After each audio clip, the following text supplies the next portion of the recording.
Buenas tardes. Bienvenidos a nuestro programa de Medicina General. ¿Qué vamos a ver hoy? Hoy vamos a seguir con un poquito de los problemas de la barriga, algunos ya vamos teniendo mucha. Vamos a ver los trastornos de la motilidad del intestino. Vamos a ponerlo. Trastornos, motilidad del intestino. Título un poquito largo. ¿Qué significa esto? La motilidad, movimiento, el movimiento del intestino. Intestino que se mueve y se mueve mucho. No es que se vaya de un lado para otro, pero desde luego sí se mueve y da muchos problemas cuando deja de hacerlo. ¿Por qué se mueve el intestino? ¿Qué tipo de movimiento lleva? Bueno, el movimiento del intestino, como del todo el tubo digestivo, se llama peristaltismo. ¿Qué significa esto? El peristaltismo es, aparte de un trabalenguas, es un movimiento en un orden determinado que es lo que impulsa a la comida en el sentido de arriba a abajo. Tengamos en cuenta que en toda la región superior el alimento podría, que no lo hace, podría caer por su propio peso, es ayudado, pero a medida que va llegando al intestino tiene muchos trayectos que son horizontales, algunos verticales ascendentes y además nosotros cambiamos mucho de posición, con lo cual no podemos dejar que sea nada más que un movimiento a favor de la gravedad. Todo el contenido digestivo se mueve gracias a esto, a lo que ya hemos llamado peristalsis, peristaltismo. Y vamos a ver qué trastornos tiene, por qué, qué pasa cuando va más rápido de la cuenta, más despacito de la cuenta o cuando no se mueve del todo. Vamos a ver tres cuadros principales detenidamente. Primero, antes que nada, diferenciar dos tipos de trastornos. Vamos a ver un trastorno funcional y un trastorno anatómico. Vamos a señalarlo. Vamos a ver, lo vamos a poner por aquí porque es importante. Anatómico y funcional. ¿Qué quiere decir cada uno de ellos? Anatómico, un trastorno anatómico es aquel en el que se observa una lesión más o menos evidente, palpable, visible. Es decir, imaginemos que nuestra función normal es un coche. Pues es un coche que en un momento determinado no funciona bien y nosotros abrimos el capó y vemos, pues este coche no funciona bien porque un cilindro va mal o las bujías están gastadas o, en fin, es algo que nosotros constatamos, le falla esto. Sin embargo, los funcionales son aquellos en los que supuestamente está bien. Nosotros revisamos el coche, hacemos las pruebas y más o menos va bien. Se le hace una foto, una radiografía y no se observa nada que esté fuera de su sitio. No hay nada roto, pero sin embargo, evidentemente, también funciona mal. Entonces, bueno, pues son cosas más sutiles, más delicadas y que no se observan así a simple vista. Vamos a diferenciar estos dos. Vamos a entrar ya en el primero de los apartados, el primer trastorno de motilidad. ¿Cuál es? Esto se llama íleo. Se llama íleo y es una cosa que habrán visto en algunos informes o que en algunas ocasiones algún pariente pues ha sufrido un íleo. ¿Y eso qué es? Vamos a verlo. Íleo vamos a diferenciar dos. El íleo paralítico o adinámico. Adinámico, bueno, paralítico todo el mundo sabe lo que significa, que no se mueve. Que no se mueve. ¿Y por qué aparece el íleo paralítico en algunas ocasiones? Bueno, pues aparece en aquellos casos en los que directamente, porque sí, se para. ¿Cuándo aparece eso? Pues algunas veces aparece después de cirugía, por ejemplo, después de cirugía abdominal, pues en algunas ocasiones el intestino se para y da los problemas que vamos a ver ahora. ¿En qué más ocasiones? También ocurre frecuentemente, y es uno de los casos más típicos, después de algún traumatismo grave, pues también se para, sobre todo cuando el traumatismo afecta a columna, a región torácica baja o lumbar, se para. También, bueno, pues esto es muy frecuente. Aparece un íleo paralítico después del traumatismo. También puede ocurrir en algunos casos en los que hay una hemorragia abdominal o en aquellos casos en los que hay una peritonitis por perforación, por ejemplo, pues aparece ese íleo paralítico. ¿Qué otra diferencia, qué otro íleo encontramos? Pues si uno era adinámico, este es dinámico, como el dúo, igual. Íleo dinámico. ¿Qué significa? Significa que se detiene el tránsito, pero no se detiene porque se paralice el intestino, sino que se detiene porque llega un momento en que de ahí no pasa. ¿Cuándo ocurre esto? Cuando nosotros tenemos una obstrucción en un punto dado. Por ejemplo, pues eso, sería una alteración anatómica. Llegado un punto determinado, por ejemplo, porque tengamos un tumor, pues se ha bloqueado la luz, se ha bloqueado el paso y de ahí no se puede avanzar. El alimento llega a un momento en que se encuentra un punto sin seguida. ¿Qué ocurre? Pues si nosotros digamos que esto es una sección de intestino en aquel sentido, el alimento iría para allá. Si nosotros tenemos un tumor que obstruye la luz, por aquí no se pasa, pues el alimento queda aquí retenido. Con lo cual, pues, consecuencias de esto, aquí empieza la clínica. ¿Qué consecuencias tiene? La parte anterior a la obstrucción empieza a distenderse por las secreciones, por los líquidos, por los gases que se forman. Esto se va distendiendo cada vez más. La clínica depende mucho de a qué altura sea, no es lo mismo que sea ya en el colon que en el intestino final, intestino primera parte, en fin, el sitio donde se ocluyó es importante. Y da distensión, que se traduce en una distensión abdominal, el abdomen se pone muy prominente, dolor, sobre todo en este caso. Tengan en cuenta que si aquí tenemos una obstrucción, esta parte anterior no se va a quedar tranquila. Ocurre más o menos como en un cólico nefrítico. Si aquí tenemos un obstáculo, toda esta parte de antes va a pelear para que el alimento siga su camino, con lo cual el dolor es bastante intenso. Aparte de la dilatación, pues aparecen náuseas y vómitos, sobre todo según a qué altura. Cuanto más arriba sea, cuanto más proximal sea, más vómitos habrá, puesto que tiene más facilidad. ¿Qué es lo que hacemos ante esto? Bueno, lo hemos dicho, pero bueno, queda más o menos evidente, las causas dinámicas fundamentales son aquellas que obstruyen la luz, que lo obstruyen desde dentro o desde fuera.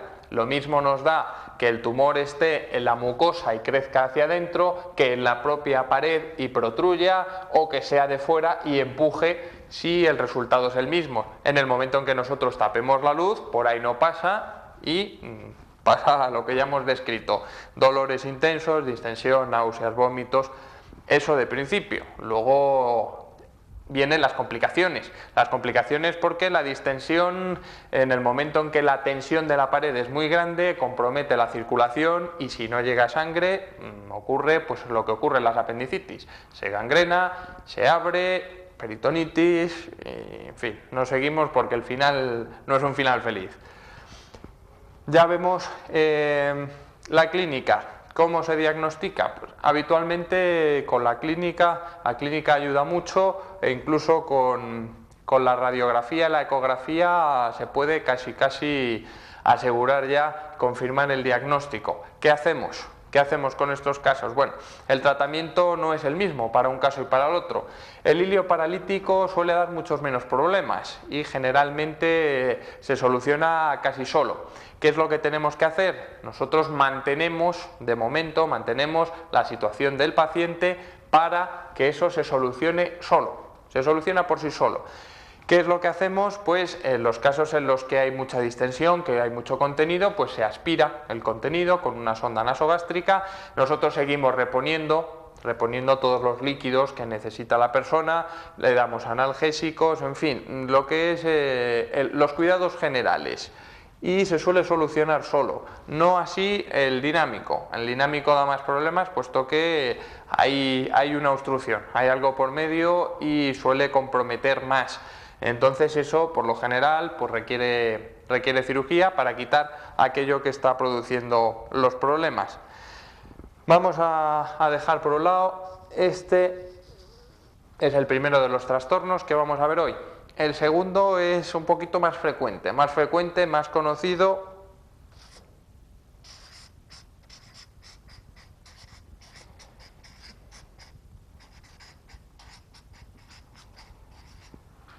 Creo que es bastante conocido de todo el mundo. Aunque sea conocido de todo el mundo, vamos a definirlo. Estreñimiento es una emisión de heces en menor cantidad, con mayor dureza y con menor frecuencia. es decir, se hace menos, más duro y cada más tiempo. Entre uno y otro pasa mucho tiempo, entre una deposición y otra. Bueno, esto que todo el mundo conoce, pues bueno, pues se resume más o menos. La deposición normal tiene que ser, por un lado, indolora, por supuesto. Por otro lado, tiene que ser total, es decir, el vaciamiento tiene que ser total. Y además tiene que ser sin esfuerzo. Sin esfuerzo quiere decir, bueno, no vamos a explicar lo que significa. Vamos a ponerlo porque es importante. Indolora, sin esfuerzo y total. Aunque parezca una tontería, esto es importante. Importante porque muchos pacientes que se le preguntan, ¿es usted estreñido? No, no, que va, en absoluto. Y luego resulta que cada vez que van al servicio es un calvario lo que pasan. No. Normalmente la deposición normal, indolora, sin esfuerzo y total. Total queremos decir que el vaciamiento es total. Bueno, eso lo vamos a ver un poquito más adelante. Estas son las características normales. En el momento en que falla alguna de ellas, pues evidentemente estamos empezando a tener problemas. También se alude, bueno, pues el estreñimiento para clasificarlo hay una medida concreta, puesto, bueno, es más difícil calibrar la dureza, pues, es bastante complicado, pero bueno, más o menos se sabe cuando no es normal. También hay, como decíamos, una medida en cuanto al peso. Pero bueno, la verdad es que no es una medida excesivamente útil, puesto que uno no suele andar pesando habitualmente, más de uno lo hay que lo hace, pero no es lo normal, andar pesando las deposiciones de uno a lo largo del día. Vamos a ver en qué casos nos puede más o menos empezar a preocupar que haya un estreñimiento. ¿Cuándo este estreñimiento puede ser síntoma de algo un poquito más grave? Bueno, lo primero que tenemos que hacer es ver el paciente que nos viene con estreñimiento, ver sus antecedentes, ver si tiene alguna enfermedad, sobre todo de tipo digestivo, o alguna enfermedad general que nos haga pensar que la causa del estreñimiento puede venir por ahí. También en la historia clínica que se le hace al paciente, pues se ve sobre todo si toma algún tipo de fármacos, y es muy importante ver si existe algún cambio en la vida de ese paciente reciente relacionado con el estreñimiento. Esto es curioso y es importante, y lo vamos a destacar, puesto que suele ser un motivo de consulta más o menos frecuente. Pues mire, yo llevo con estreñimiento un mes, una cosa así, que puede ser preocupante y no sé por qué. Bueno, cuando este principio de estreñimiento se suele asociar a cambios en la vida sociolaboral de la persona, cambios de actividad, cambios de tipo de dieta, o por ejemplo con los viajes también es frecuente, ese tipo de cosas suele producir un estreñimiento de este tipo, funcional, un estreñimiento que además cede solo, es decir, no necesita ningún tipo de tratamiento específico, luego los veremos. Pero bueno, cuando se asocia a este tipo de cosas suele ser momentáneo, un periodo de tiempo no muy largo, y no requiere tratamiento. Generalmente cuando el estreñimiento aparece en los niños, la gran mayoría de las veces es también de este tipo, es funcional y no requiere tratamiento complejo. Y vamos a mencionar, sobre todo ahora de cara al verano, que no anda muy lejos, vamos a mencionar, hablando de los niños, un tema que suele preocupar mucho a las madres, y es el tema del estreñimiento en los campamentos. Cuando el niño se va de campamento de verano y los 5 o 6 primeros días, y no es una exageración, los 5 o 6 primeros días el niño no ha ido al baño. Claro, generalmente pues se llama por teléfono, la madre pregunta, que suele andar bien metida en estas cosas, y el niño le dice que no ha ido al baño en 5 o 6 días. La madre se preocupa y dice, Dios mío, ha pasado algo, no le dan de comer. No, eso es bastante frecuente y tiene relación, por una parte, con lo que hemos hablado, que incluso en adultos ocurre, de los cambios de actividad, de los cambios de dieta y de salir fuera de casa. Eso por un lado. Por otro, también es muy importante, de cara a mantener un ritmo normal, es muy importante lo que es el entorno de la persona y sobre todo su propio baño. Eso no es una tontería, sobre todo en los niños y en las personas más mayores es un factor de una gran importancia. Factor de gran importancia puesto que el reflejo es algo que se condiciona mucho, es decir, uno siente necesidad de hacer de vientre, pero es algo que puede posponer voluntariamente hasta cierto punto. Y en los casos en los que el retrete no es el nuestro, que no es algo conocido, pues hablamos de cuando el niño se va de campamento, de las personas que están de viaje y pues no tiene tranquilidad, pues porque los baños estén sucios, porque no tenga la intimidad suficiente, por cualquier tipo de cosas. Esos problemas son causa importante de estreñimiento, que como decimos son de este grupo, son funcionales y no tiene en principio mayor problema, pero bueno, que hay que tenerlos en cuenta. ¿Qué pruebas hacemos ante un estreñimiento que no se asocia a estas cosas que hemos estado viendo? Sobre todo un estreñimiento que aparece en adultos más o menos progresivo y que lleva un tiempo. Si descartamos que está asociado a este tipo de cosas, a fármacos, a viajes, a cambios de dieta y demás, ¿qué es lo que hacemos? Cuando empezamos a preocuparnos y a pensar que existe algo más que un trastorno funcional, que puede haber alguna función anatómica que no está en su sitio. Bueno, pues empezamos a investigar. El paso siguiente pues son las pruebas de laboratorio, pruebas de radiología normal, radiografía con contrastes, enemas. También importante a la hora de hacer un diagnóstico buscando alguna alteración anatómica es el tacto rectal, es bastante importante. Y bueno, pues pruebas ecográficas y pasamos después del diagnóstico, tratamiento. ¿Qué hacemos cuando encontramos un paciente con estreñimiento? Vamos a poner tratamiento fundamental. Vamos a escribirlo aquí, bien grande. La dieta. La dieta no quiere decir que no se coma. No es cuestión de comer menos, pero todavía. La dieta quiere decir que es muy importante. Para mantener un ritmo normal, lo primero, que la ingesta sea más o menos constante. Si uno se tira 3 días sin comer, pues evidentemente es muy difícil que mantenga un volumen normal. No, estamos hablando de dieta, de que es necesario, fundamental, ya lo hemos visto además cuando hablábamos del cáncer de estómago y generalmente lo hablaremos cuando veamos el cáncer de colon, es fundamental la fibra. Nosotros tenemos que ingerir alimentos que tengan muchos residuos para que se mantenga un ritmo normal, para que esos residuos formen una cantidad suficiente para mantener un ritmo constante. El hecho de no tomar fibra supone que en el colon, sobre todo, se quedan ciertos residuos que pueden dar problemas. Cuando esos residuos se mantienen en el organismo, pueden dar problemas. Por eso, importante para la evacuación indolora, sin esfuerzo y total, es un consumo de fibras constante y abundante. Frutas y verduras y algo que vamos a ver dentro de este apartado, laxantes. Laxantes que hay muchos tipos y que funcionan de distintas maneras. Vamos a ver cuándo utilizar los laxantes y sobre todo, excepto el último que vamos a decir, sobre todo estos de aquí, lo menos posible.